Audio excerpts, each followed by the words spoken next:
এই মহিলা ইতিপূর্বেও তার নিজ দেশে একবার এই মাদক বহনের কারণে আটক হয়েছিলেন এবং তিনি তার নিজ দেশ গায়ানা থেকে জিএফকে কানাডা জিএফকে আমেরিকার একটি ফ্লাইটে নিউ ইয়র্কে যাওয়ার সময় তিনি মাদকসহ আটক হন এবং তিনি 3.5 বছরের জেল খেটেছেন এবং তিনি বিপুল পরিমাণ জরিমানা দেওয়ার সম্মুখীন হন। আপনারা জানেন যে এই বিপুল পরিমাণ মাদক যদি আমাদের বাংলাদেশে প্রবেশ করতো তাহলে যে মাদকের যে অভিশাপ বা আমাদের যে যুব সমাজ মাদকাসক্ত হচ্ছে দিন দিন, সেটা থেকে নিশ্চয়ই আমরা ভালো কিছু করতে পারি বলে আমরা বিশ্বাস করি। এই মহিলা যেহেতু ইতিপূর্বেই মাদক বহনের কারণে তিনি দণ্ডিত হয়েছেন, তাহলে হয়তো ধারণা করা যেতে পারে যে তিনি কোনো মাদক চোরাচালানি চক্রের সাথে প্রত্যক্ষভাবে জড়িত। তো আমাদের যে লোকবল সে অনুযায়ী আসলে গোপন সংবাদের ভিত্তিতে আমরা কাজ করি এবং সেই অনুযায়ী আমাদের সংবাদের ভিত্তিতে আমাদের শিফট ইনচার্জ যিনি আছেন মিস সোনিয়া, তিনি আসলে আমাদের সন্ধ্যা রাত 2টো থেকেই তিনি বিভিন্ন এয়ারপোর্টে বিভিন্ন স্থানে তার টিম সহ অবস্থান নেন এবং আমাদের যে যাত্রী যাকে আমরা সাসপেক্ট করেছিলাম প্রথমে মিস কারেন পেটুলা স্টেফালো, যিনি একজন গায়ানা রিপাবলিকের নাগরিক এবং আমাদের কাছে তথ্য আছে এই মহিলা ইতিপূর্বেও তার নিজ দেশে একবার এই মাদক বহনের কারণে আটক হয়েছিলেন এবং তিনি তার নিজ দেশ গায়ানা থেকে জিএফকে কানাডা জিএফকে আমেরিকার একটি ফ্লাইটে নিউ ইয়র্কে যাওয়ার সময় তিনি মাদকসহ আটক হন এবং তিনি 3.5 বছরের জেল খেটেছেন এবং তিনি বিপুল পরিমাণ জরিমানা দেওয়ার সম্মুখীন হন।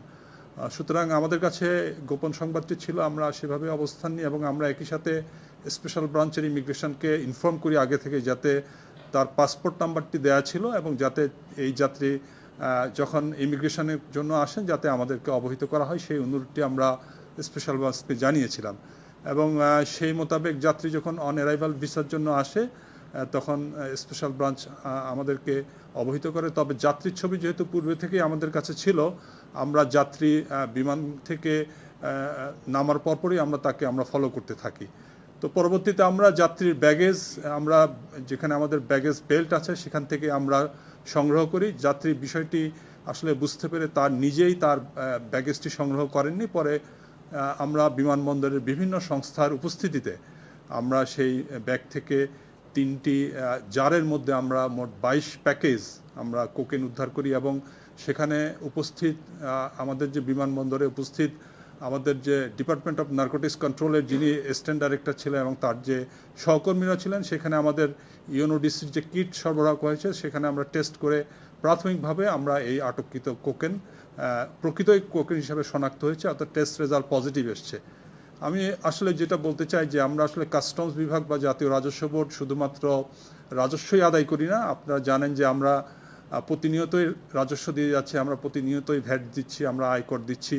আমরা আমদানি পর্যায়ে আসলে আমাদের আমদানিকারকরা যে আমদানি শুল্ক পরিশোধ করেন পরবর্তীতে কিন্তু ভোক্তা হিসেবে সেগুলো আমরাই কিন্তু পরিশোধ করে থাকি। সুতরাং জাতীয় রাজস্ব বোর্ড শুধু রাজস্বই আদায় করে না, জাতীয় রাজস্ব বোর্ড আমাদের জন্য যেটাকে আমরা ট্রেড ফ্যাসিলিটেশন বা শিল্পের সহায়কের জন্য নানা রকম ফ্যাসিলিটি বা নীতি সহায়তা তৈরি করে।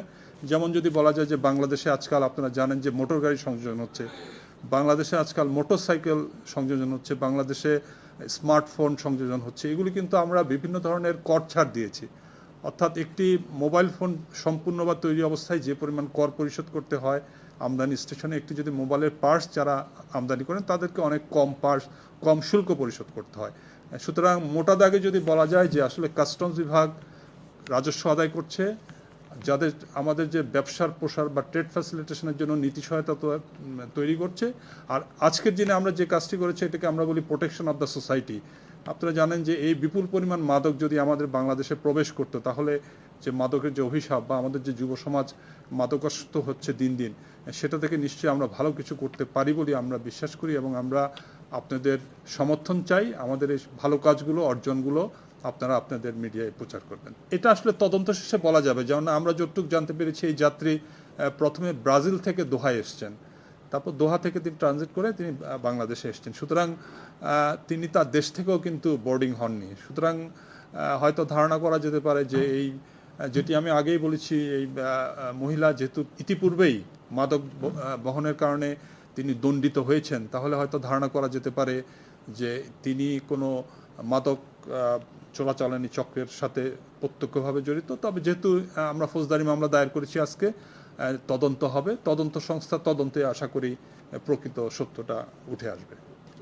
এটি আমার মনে হয় যে আপনারা জানেন যে আজকাল মানি লন্ডারিং মামলা বলে আমরা একটা মামলা দায়ের করে থাকি, এবং এই মানি লন্ডারিং মামলাটি মাদকের ক্ষেত্রে department of narcotics control DNC করে থাকে।